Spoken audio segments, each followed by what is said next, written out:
Today we are conducting the next experiment, that is nothing but measurement of voltage, current, power factor of the incandescent lamp.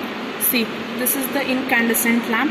Next, the fluorescent lamp or CFL lamp. This is the fluorescent or CFL lamp. Next one is the LED lamp.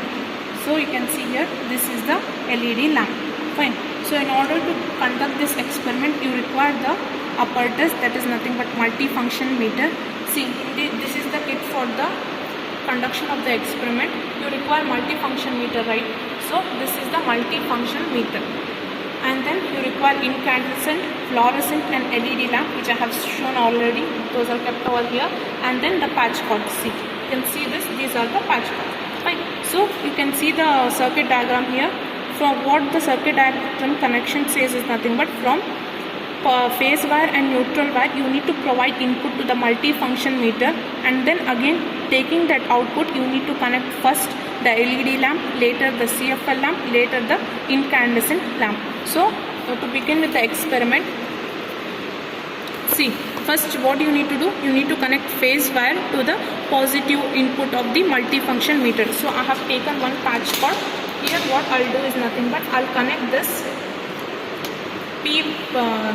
phase wire to the input of the positive of the multifunction meter. Later again you can see here, this neutral has to be connected to negative of the multifunction meter, right? So what I'll do is nothing but from this negative I'll connect it to negative of the multifunction meter. Fine.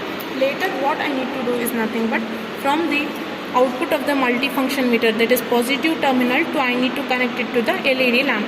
So from the positive terminal of the multifunction meter, I'll connect it to the LED lamp. Again similarly you need to connect it to negative terminal to what? Negative terminal of the LED lamp. Fine. So this is what the connection. Nodi, ಇದು pole ಏನಂದರೆ positive ಮತ್ತು negative wire ಎರಡೂ ಕೂಡ ತೊಗೊಂಡು ಹೋಗಿ input of the multifunction meter ಕೊಡಬೇಕು. Output ಬಂದಿದ್ದನ್ನ ನೀವು ಲ್ಯಾಂಪ್ ಅಕ್ರಾಸಿಗೆ ಕನೆಕ್ಟ್ ಮಾಡಬೇಕು. ಸೊ ಪಾಸಿಟಿವ್ ಇರಬೇಕು, ನೆಗೆಟಿವ್ ಇರಬೇಕು. ಇಲ್ಲೂ ಕೂಡ ಪಾಸಿಟಿವ್ ಇದೆ and then negative. So first ಮಾಡಬೇಕು ಅಂದರೆ ನಾವು ಇಲ್ಲಿ LED ಬಲ್ಬಿಗೆ ಕನೆಕ್ಷನ್ ಕೊಟ್ಟಿದ್ದೀವಿ. ಸೊ ಫಸ್ಟ್ ನಾವು ಏನು ಮಾಡಬೇಕು, ಈ LED ಬಲ್ಬ್ನ ತೊಗೊಂಡು ಈ ಸಾಕೆಟಲ್ಲಿ ಇನ್ಸರ್ಟ್ ಮಾಡಬೇಕು. ಒಂದ್ಸಲ ನೋಡಿ ಇದು ಸರಿಯಾಗಿ ಕೂತಿದೆ ಅಲ್ವಾ. Fine. So next is what, to begin with the experiment, ಅಲ್ಲಿ ಹಿಂದೆ ಸಪ್ಲೈ ಆನ್ ಮಾಡ್ತೀವಿ. ಸಪ್ಲೈ ಆನ್ ಮಾಡಿ MCB ಆನ್ ಮಾಡ್ತೀವಿ.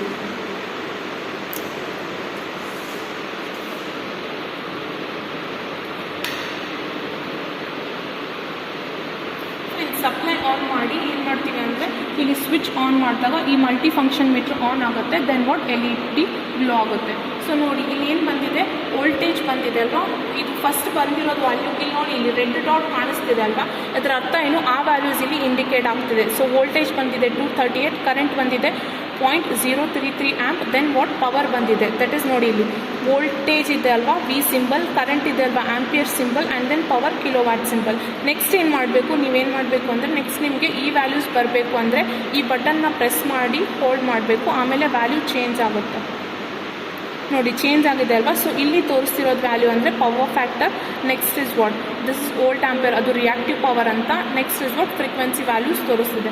ಸೊ ಈ ವ್ಯಾಲ್ಯೂಸ್ನ ನೀವೆಲ್ಲ ಎಲ್ಲಿ ಬರಬೇಕು ಅಂದರೆ ಈ ಥರ ಕಾಲಮ್ ಮಾಡಿಬಿಟ್ಟು ಟ್ಯಾಬ್ಯುಲರ್ ಕಾಲಮಲ್ಲಿ ಫಸ್ಟ್ LED ವ್ಯಾಲ್ಯೂ, ವೋಲ್ಟೇಜ್ ಏನು ತೋರಿಸ್ತಿದೆ ವೋಲ್ಟೇಜ್, ದೆನ್ ಕರೆಂಟ್ ಬರ್ಕೊಳ್ಳಿ, ದೆನ್ ಪವರ್ ಬರ್ಕೊಳ್ಳಿ, then power factor, and then again you need to write the frequency as well, frequency ಕೂಡ ಬರ್ಕೊಳ್ಳಿ. ಆಯಿತಾ.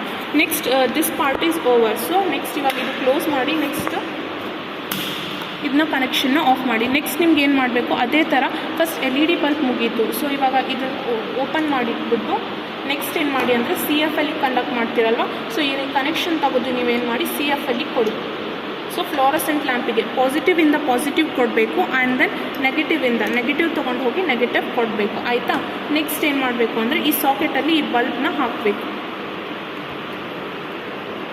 ಫೈನ್. ಹಾಕಿ then again similar way supply on ಮಾಡಿ. Next what, ಇದನ್ನು ಆನ್ ಮಾಡಿ ಮಲ್ಟಿಫಂಕ್ಷನ್ ಮೀಟರ್. ಆನ್ ಮಾಡಿದ ತಕ್ಷಣ ಅದು ಸ್ವಲ್ಪ ಲೇಟಾಗಿ ಗ್ಲೋ ಆಗುತ್ತೆ. ಸೊ ಏನು ಮಾಡ್ತೀರಾ, ಆಮೇಲೆ ಅಲ್ಲಿ ನೋಡ್ಕೊಳ್ಳಿ ವ್ಯಾಲ್ಯೂಸ್ ಏನೇನು ಬಂದಿದೆ. ಅಗೇನ್ ನೋಡಿ, ಇಲ್ಲಿ ರೆಡ್ ಕಲರ್ ಇಂಡಿಕೇಟ್ ಮಾಡ್ತಿದೆ ಅಲ್ವಾ ವೋಲ್ಟೇಜ್ ಪಕ್ಕ, ಅದರಂಥ ವೋಲ್ಟೇಜ್ ವ್ಯಾಲ್ಯೂ ಇದೆ. ನೆಕ್ಸ್ಟ್ ಕರೆಂಟ್ ವ್ಯಾಲ್ಯೂ ಬರ್ಕೊಳ್ಳಿ.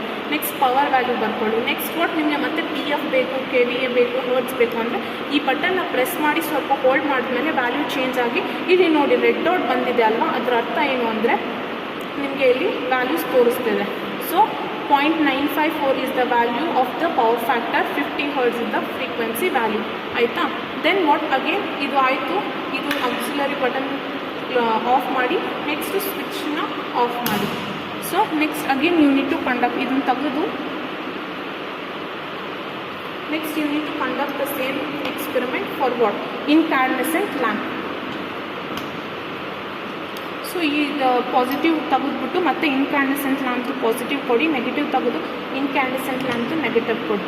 ನೆಕ್ಸ್ಟ್ ಏನು ಮಾಡಬೇಕು, ಈ ಬಲ್ಬ್ನ ಮತ್ತೆ ಸಾಕೆಟಲ್ಲಿ ಹಾಕಬೇಕು. ಇದು ಇನ್ಕ್ಯಾಂಡೆಸೆಂಟ್ ಬಲ್ಬ್. ಸೊ ಸಾಕೆಟಲ್ಲಿ ಹಾಕಿ again you need to switch on the supply and then switch on the auxiliary button. Here you can see voltage value, current value, power value. Again if you want to have the power factor, frequency ಅದೆಲ್ಲ button press ಮಾಡಿ hold ಮಾಡಿ. ಈ ಬಲ್ಬಿಗೆ ಸ್ವಲ್ಪ ಬೇಗ readings ಬರ್ಕೋಬೇಕು. Fine. So this is the completion of the experiment. Switch close ಮಾಡಿ, ಈ ಸ್ವಿಚ್ ಕೂಡ ಕ್ಲೋಸ್ ಮಾಡಿ. So this is the overall experiment.